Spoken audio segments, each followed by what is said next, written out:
What's going on? It's Astronaut H, and this is the What More Do You Want Network. Now, in this video, I will be discussing a pretty interesting topic from the WNBA, and that is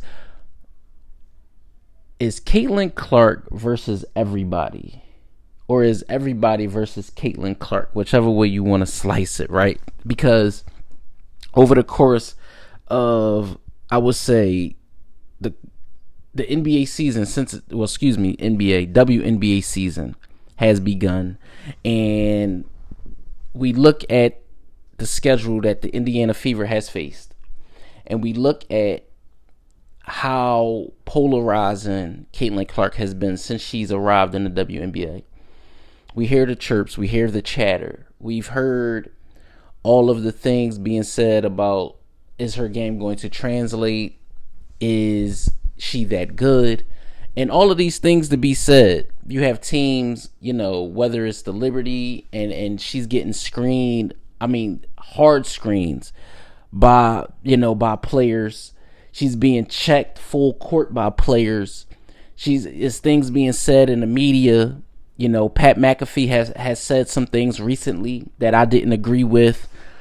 Since then, he has apologized, but we've had the ongoing saga of Caitlin Clark. How much has she done for the WNBA and its players to this point? Now, a lot of people are saying protect her at all cost. Protect her at all costs, because without her, the league wouldn't be getting this amount of fans and this amount of attention, which is duly noted. I agree. A lot of eyes and new fans have been paying attention a lot more now to the WNBA than in my recent memory, right? Now, I agree with some of the things that I have heard.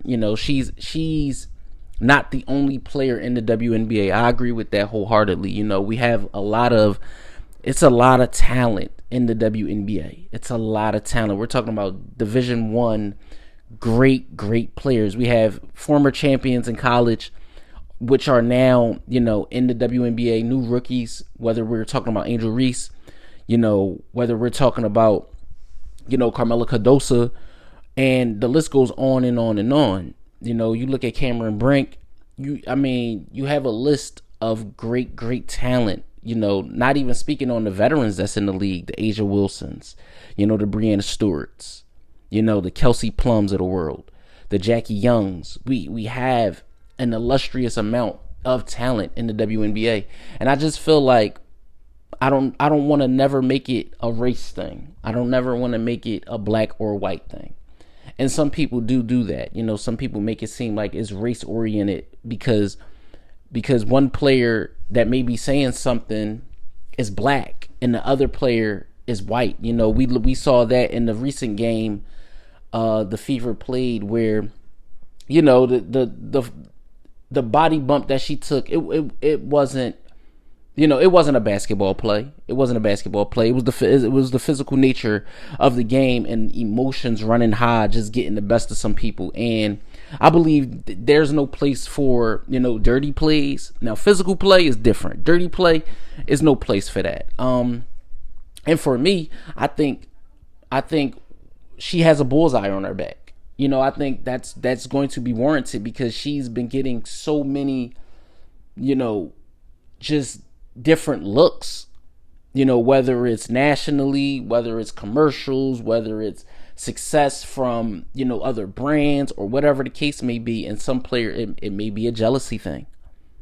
It may be a jealousy thing. It could be. And, it happens. This is the same thing that the NBA went through when Michael Jordan, splashed onto the scene, and he did what he did to the league. So I can see an instance where some players are feeling like, well, why is she the reason? And I can see that. I can see that wholeheartedly, because the WNBA has been around since I believe 1997, but it has not had this many amount of sold out games. You're seeing teams that within the first month of the season, they're breaking their attendance record from last year. Whenever they play the Fever, she's selling out. They're selling out arenas because of Caitlin Clark. You know, teams have to move games to the bigger arena to accommodate fans. That's the Caitlin Clark effect. Now, when it comes to me, I mean, I'm a basketball fan at the end of the day.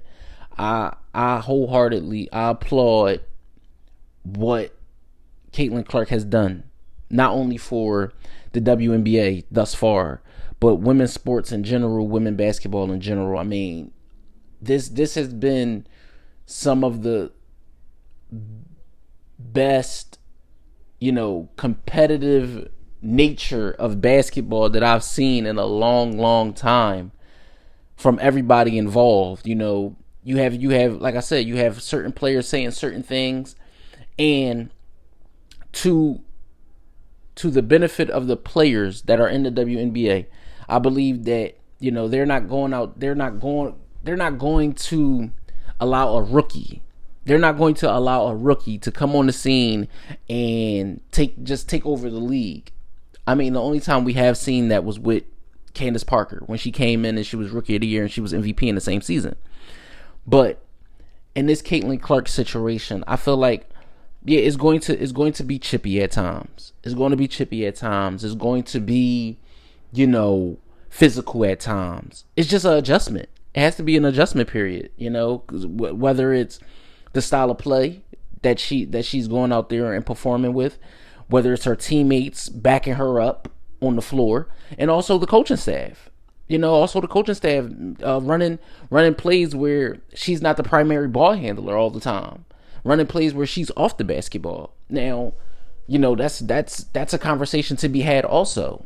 You know, you don't want your star player, because we've seen moments in the early parts of the season where she has taken bumps and bruises in certain instances during the game. So you don't want to hurt your golden goose if you are the WNBA. You don't want to see Caitlin Clark miss time, because she missed time. That means you miss ratings. That means you miss fans. That means you miss the all important parts of why a player like that is so important. It's the capital. It's the bottom line at the end of the day.